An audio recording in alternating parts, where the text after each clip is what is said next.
സുവിശേഷത്തിൻ തീതെളിച്ചം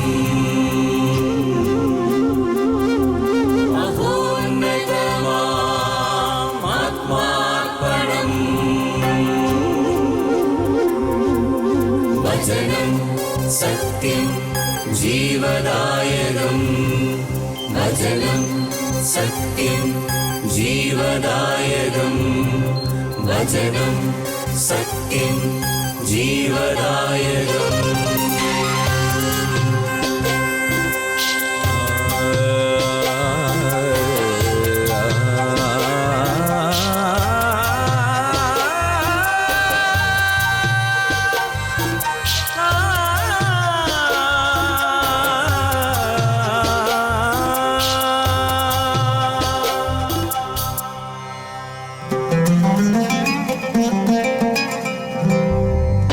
അധ്വാനിപ്പവർത്തൻ സിരകളിലൊഴുകും ജീവൻ പകരും ദിവ്യഭോജനം. അധ്വാനിപ്പവർത്തൻ സിരകളിലൊഴുകും ജീവൻ പകരും ദിവ്യഭോജനം. അതിരുകൾ ഭേദിക്കും സ്നേഹത്തിൻ രശ്മികൾ ഞങ്ങളെ ഉണർത്തുന്ന പുതിയ പ്രഭാതം. അതിരുകൾ ഭേദിക്കും സ്നേഹത്തിൻ രശ്മികൾ ഞങ്ങളെ ഉണർത്തുന്ന പുതിയ പ്രഭാതം. മന്ന മന്ന മന്ന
നക്ഷത്രമാ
ആരാധനയും എന്നെന്നും സ്തുതി കീർത്തനവും ഏകീടാം ആത്മാവിൻ കോവിലെങ്ങും നാഥാ നീ വാഴേണം.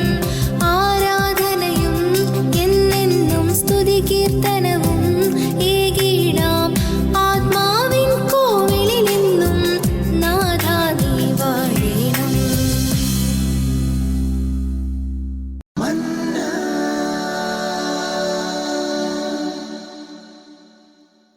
ലോകരക്ഷകനും കർത്താവുമായ ഈശോ മിശിഹായിൽ ഏറെ സ്നേഹിക്കപ്പെടുന്നവരും ഈശോ മിശിഹായുടെ തിരുരക്തത്താൽ രക്ഷിക്കപ്പെട്ടവരുമായ എൻ്റെ സഹോദരീ സഹോദരന്മാരെ, വചനത്തിൻ്റെ വിശുദ്ധിയിലേക്ക്, വചനത്തിൻ്റെ അഭിഷേകത്തിലേക്ക് നമുക്ക് കടന്നു വരാം. വചനമായി നമ്മുടെ ഇടയിൽ വസിച്ചവൻ, അപ്പമായി നമ്മെ അനുഗ്രഹിച്ചവൻ ഇതാ വീണ്ടും നമ്മെ അനുഗ്രഹിക്കുവാൻ നമ്മുടെ ഭവനങ്ങളിലേക്ക്, നമ്മുടെ വ്യക്തി ജീവിതത്തിലേക്ക് കടന്നു വരികയാണ്. നമുക്കൊരു നിമിഷം പ്രാർത്ഥനാപൂർവം കർത്താവിൻ്റെ സന്നിധിയിലേക്ക് നമ്മളെ തന്നെ സമർപ്പിച്ച്, കർത്താവേ, ഈ വചന വെളിച്ചത്താൽ, ഈ വചനത്തിൻ്റെ അഭിഷേകത്താൽ എന്നെയും എൻ്റെ കുടുംബത്തെയും നിറയ്ക്കണമേ. എന്നെയും എൻ്റെ ജീവിത പങ്കാളിയെയും നിറയ്ക്കണമേ. എൻ്റെയും എൻ്റെ മക്കളെയും നിറയ്ക്കണമേ. കർത്താവിൻ്റെ സന്നിധിയിലേക്ക് നമുക്ക് കടന്നു വരാം. കർത്താവിൻ്റെ അഭിഷേകത്തിന് വേണ്ടി നമുക്ക് പ്രാർത്ഥിക്കാം. വിശുദ്ധ പൗലോസ്ലീഹ റോമാക്കാർക്ക് എഴുതിയ ലേഖനം 6-ാമത്തെ അധ്യായം 12 മുതലുള്ള വചനങ്ങൾ പഠിപ്പിക്കുകയാണ്. അതുകൊണ്ട് ജഡമോഹങ്ങൾ നിങ്ങളെ കീഴ്പ്പെടുത്തുവാൻ തക്കവിധം പാപം നിങ്ങളുടെ മർത്യ ശരീരത്തിൽ ഭരണം നടത്താതിരിക്കട്ടെ. അതുകൊണ്ട് ജഡമോഹങ്ങൾ നിങ്ങളെ കീഴ്പ്പെടുത്തുവാൻ തക്കവിധം പാപം നിങ്ങളുടെ മർത്യ ശരീരത്തിൽ ഭരണം നടത്താതിരിക്കട്ടെ. Hallelujah, hallelujah, hallelujah. സാധാരണ ത്രിസന്ധ്യ പ്രാർത്ഥനയിൽ എല്ലാ ദിവസവും നമ്മൾ ഏറ്റുചൊല്ലാറുള്ള ഒരു പ്രാർത്ഥനയുണ്ട്. അതിൻ്റെ അവസാന ഭാഗത്ത് ഈശോ മിശിഹായുടെ വാഗ്ദാനങ്ങൾക്ക് ഞങ്ങൾ യോഗ്യരാകുവാനെന്ന്, സർവേശ്വരൻ്റെ പരിശുദ്ധ മാതാവേ ഞങ്ങൾക്ക് വേണ്ടി പ്രാർത്ഥിക്കണമേ എന്ന്. ഈശോ മിശിഹായുടെ വാഗ്ദാനങ്ങൾക്ക് ഞങ്ങൾ യോഗ്യരാകുവാൻ എന്തായിരിക്കും ഈ പ്രാർത്ഥനയുടെ ഒരർത്ഥം? എന്തായിരിക്കും ഈ പ്രാർത്ഥനയുടെ തിരുസഭ നമ്മളെ പഠിപ്പിക്കുന്ന യാഥാർത്ഥ്യം? വർഷങ്ങളായി നമ്മൾ പ്രാർത്ഥിച്ചിട്ടും, വർഷങ്ങളായി നമ്മൾ ഏറ്റുചൊല്ലിയിട്ടും പലപ്പോഴും ഇതിനെക്കുറിച്ച് നമ്മൾ ബോധവാന്മാരല്ല, ഇതിനെക്കുറിച്ച് നമ്മൾ ചിന്തിക്കാറില്ല. ഈശോ മിശിഹായുടെ വാഗ്ദാനങ്ങൾക്ക് ഞങ്ങൾ യോഗ്യരാകുവാൻ എന്ന് പറഞ്ഞാൽ, ഈശോ മിശിഹ എല്ലാ കാലത്തേക്കും ശിഷ്യന്മാർക്കും ശിഷ്യന്മാരിലൂടെയും നൽകിയിരിക്കുന്ന വാഗ്ദാനം എന്ന് പറയുന്നത് അവിടുത്തെ സഹായകനായ പരിശുദ്ധാത്മാവാണ്. ഈശോ മിശിഹായുടെ വാഗ്ദാനങ്ങൾക്ക് നമ്മൾ യോഗ്യരാകുവാൻ എന്ന് പറയുമ്പം ആ ഈശോ മിശിഹായി നൽകുന്ന പരിശുദ്ധാത്മാവിനെ സ്വീകരിക്കാനായിട്ടുള്ള അർഹതയെക്കുറിച്ചാണ് പഠിപ്പിക്കുന്നത്. ആ വാഗ്ദാനത്തെക്കുറിച്ചാണ് പഠിപ്പിക്കുന്നത്. ആ പരിശുദ്ധാത്മാവിൽ നിറയുവാനായിട്ടുള്ള സൗഭാഗ്യത്തെക്കുറിച്ചാണ് പഠിപ്പിക്കുന്നത്. Hallelujah, hallelujah. സ്നേഹമുള്ള സഹോദരീ സഹോദരന്മാരെ, മനുഷ്യ ജീവിതത്തെ നമ്മൾ പരിശോധിച്ചാൽ നമുക്കറിയാം, കാലത്തിൻ്റെ കുത്തൊഴുക്കിനൊത്ത്, കാലത്തിൻ്റെ ഒഴുക്കിനൊത്ത് മനുഷ്യൻ വളരുന്നത് നമുക്ക് കണ്ടെത്താൻ സാധിക്കും. സംസ്കാരത്തിൻ്റെ വളർച്ച നമുക്ക് കണ്ടെത്താൻ സാധിക്കും. വ്യക്തികളും മൃഗങ്ങളും സസ്യലതാദികളെല്ലാം വളരുന്നത് നമുക്ക് കണ്ടെത്താൻ സാധിക്കും.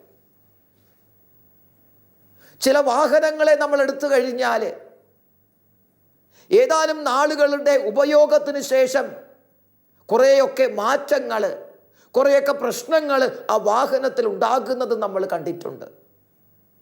സാധാരണ നമ്മൾ ഭവനം വൃത്തിയാക്കുവാനായിട്ട് ഉപയോഗിക്കുന്ന ചൂല് തന്നെ ശ്രദ്ധിച്ചു കഴിഞ്ഞാൽ ഏതാനും നാളത്തെ ഉപയോഗത്തിന് ശേഷം അതിൻ്റെ അറ്റമെല്ലാം പൊടിഞ്ഞു പോയിരിക്കുന്നത് അറ്റമെല്ലാം നഷ്ടപ്പെട്ടിരിക്കുന്നത് നമുക്ക് കണ്ടെത്താനായിട്ട് സാധിക്കും. അങ്ങനെ ഈ നഷ്ടപ്പെട്ടു പോയ അറ്റത്തെ അത് പിന്നെ ഉപയോഗശൂന്യമായി കഴിയുമ്പോൾ നമ്മളതിനെ വലിച്ചെറിയാറുണ്ട്. വീട്ടിൽ ഉപയോഗിക്കുന്ന